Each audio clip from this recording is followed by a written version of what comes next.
Baik, pada tutorial berikutnya kita akan belajar untuk melakukan leveling sumber daya pada kasus yang berbeda, yaitu jika sumber dayanya kurang dari yang kita sediakan atau kurang dari ketersediaan sumber daya yang kita miliki. Baik, yang pertama kita ada satu kasus di mana ada proyek yang dimulai tanggal 1 September 2021. Ini karena mungkin kita di tahun 2002, kita nanti ubah saja ya menjadi tahun 2022.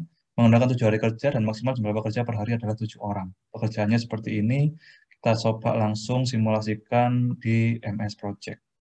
Oke, saya buka dulu MS Project yang baru. Oke, jadi tanggal mulai proyek seperti yang sudah kita lihat tadi, dimulai tanggal 1, jadi kita masuk ke bagian project, klik project information, pilih proyeknya dimulai tanggal 1 September 2022 ya, karena kita revisi tadi. Kemudian kita klik OK. Nah, selanjutnya, karena di soal ini diminta dikerjakan dalam dalam 1 minggu itu 7 hari kerja, maka kita masuk lagi ke bagian change working time, kita pilih work week, kita pilih details, kita blok semuanya, klik set day to specific working time, jam 8 sampai jam 12, kita mulai lagi jam 1 sampai jam 17. Ini adalah defaultnya MS Project bahwa bekerjanya itu 8 jam kerja. Maka semuanya menjadi hari kerja dengan berwarna putih ya, namanya working. Kalau yang warna abu-abu itu non-working. Kita klik OK, maka harinya akan bekerja semua. Nah, kemudian, oh maaf ini sepertinya belum berubah ya. Oke, ya sudah berubah ya. Kemudian jika ingin mengubah kalendernya supaya lebih enak untuk dilihat, kita ganti menjadi bottom tier, klik label, pilih 1, 2, klik OK ya. Jadi kita berubah menjadi 1, 2, dan seterusnya. Proyek dimulai tanggal 1 September. Kita lanjutkan dengan mengcopy paste item yang akan kita jadwalkan. Kebetulan di sini ada pekerjaan A sampai G. Mungkin kita ketik saja ya di sini ya. A sampai G. A, B, C, D, E, F, G. Kemudian durasi dari masing-masing pekerjaan adalah 2, 6, 3, 6. Kita ketik lagi. 2, 6, 3, 6. Ya. Kemudian lanjut lagi.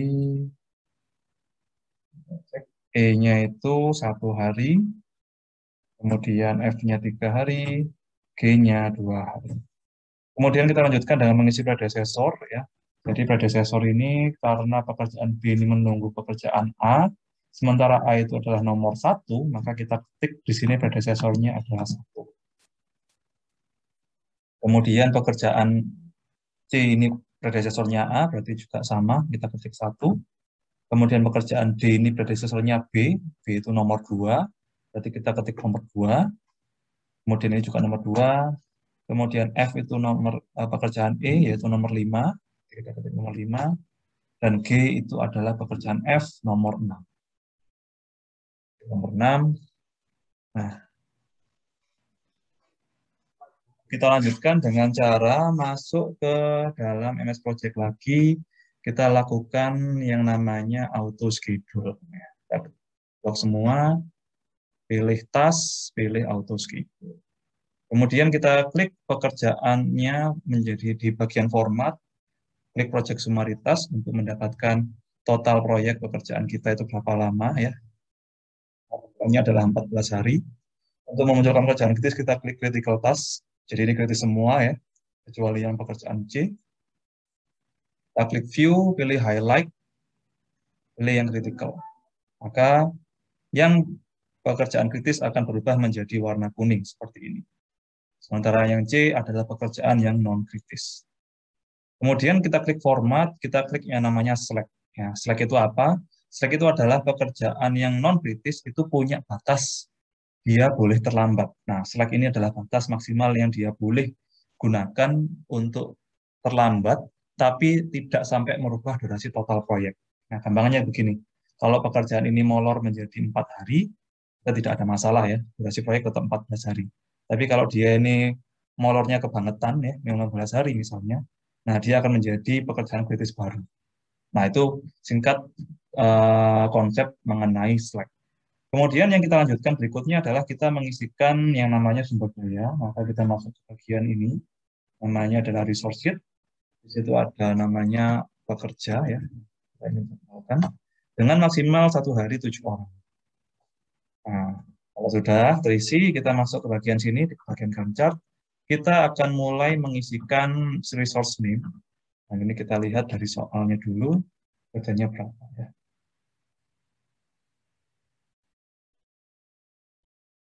Oke. Pekerjaan A itu ada 2 pekerja, jadi kita klik kanan, assign resource, jumlah pekerjaannya adalah 2, kita klik enter, lanjut ke pekerjaan B, jumlahnya adalah 4, kita klik 4, enter, pekerjaan C itu jumlahnya 3, enter, pekerjaan D itu pekerjanya delta itu 3,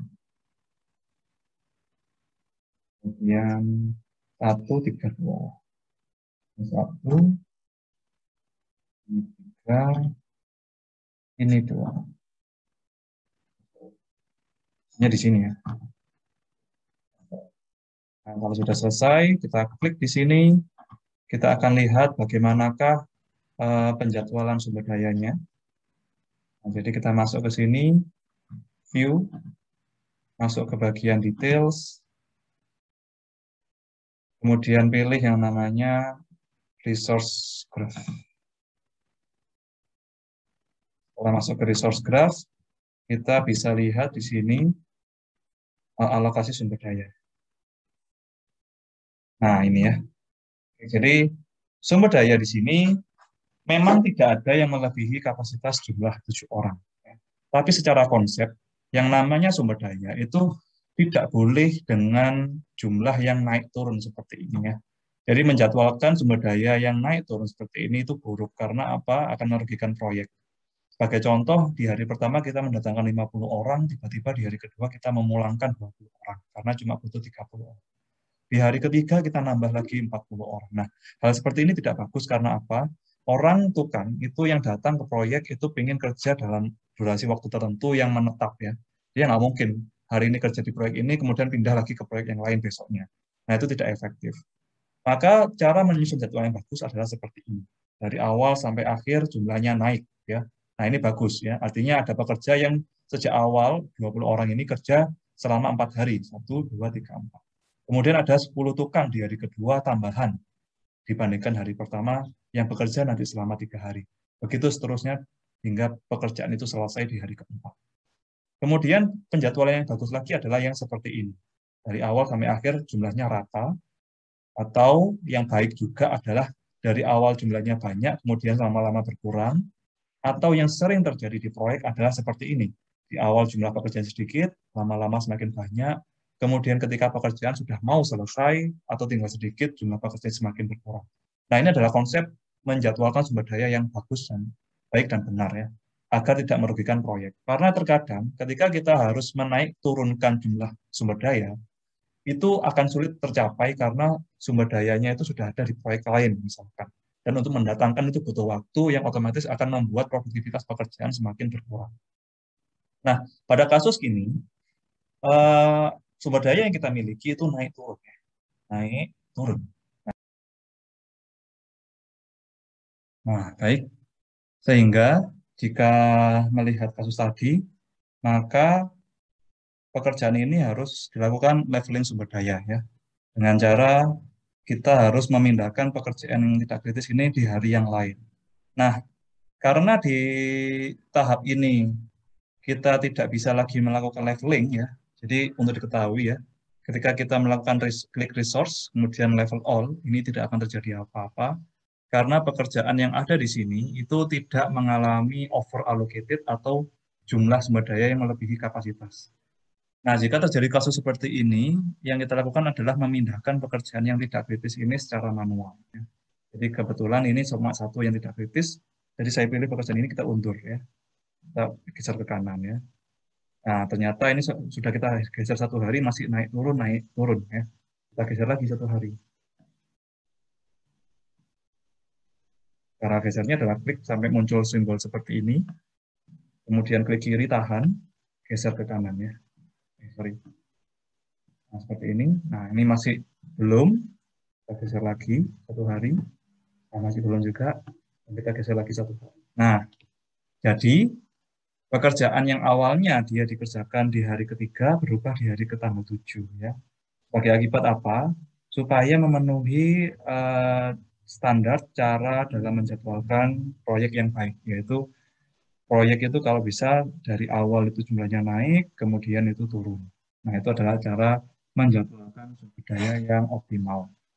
Jadi, jika kita menjadwalkan sumber daya untuk proyek, hanya satu yang dilarang, yaitu jumlah personilnya itu naik turun, naik turun. Yang diizinkan seperti apa?